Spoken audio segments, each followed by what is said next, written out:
So I cut it quite radically, 61 hertz, but it still does the job. At this point, I would like to address the matter of what kind of speakers you buy. When you're saving for speakers for around, let's say, 800 euros, 600 euros, in my opinion, do not buy those speakers. Save another 1,000 euros and buy one series bigger speaker than the smaller ones. Why? Because we are making club music, and our music is really important on bass. So you need to buy bigger speakers with bigger bass, or add a sub bass. It's kind of, I don't know, it's kind of tricky to add sub bass at your home where your room is not tuned and blah blah blah. But still, it's better to get a sub bass than just to work on those I don't know, 8-inch speakers maybe. So please wait with buying speakers, save a little bit more money, or buy even used speakers as long as they are big in size and power, because then you can easily hear this low bass that I'm working right now. On small speakers, if you don't have an EQ where you can actually see that the low bass is doing something, you will not be able to adjust the bass accordingly, or at least it's going to be way harder. So in my opinion, invest money in good speakers, a little bit bigger if you can.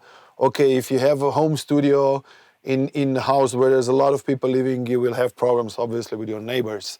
But if you have a studio, invest money in speakers first and in acoustics, then invest in sound card. And after that, invest in hardware and everything else you need, if you think you will work with hardware better. For example, I have Manly Slam. This is, I don't know how much does it cost, from 4,000 to 6,000 euros, probably something in between. This is a great machine. I use it mostly when I'm recording vocals for the radio show or something, but not in my production.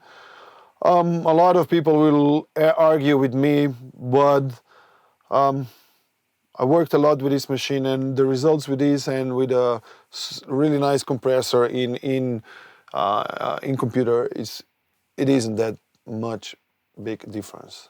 It's just, on the end, if you ask me, it's just a matter of taste. I remember I know there's electronics inside, lamps that give you the color, gives you the color. There are cables that gives you the color and everything, but you can get similar results in computers. So while you're struggling to get the money for speakers and acoustics, don't bother to buy these expensive machines on the end. Buy them when you're going to be a successful DJ, when you're going to be a successful producer, when you're going to make money from that. Of course, invest as much money as you want in hardware.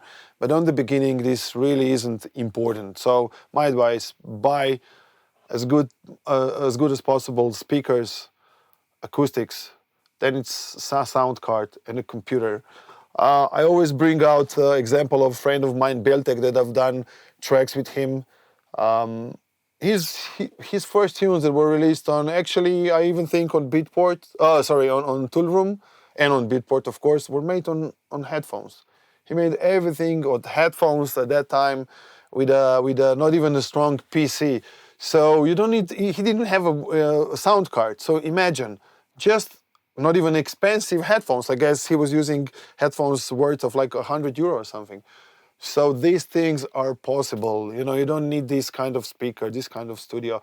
Just make music, get to know your headphones, get to know your production, and you will have a success. And once you're gonna try to build a studio, speakers, acoustics, sound card.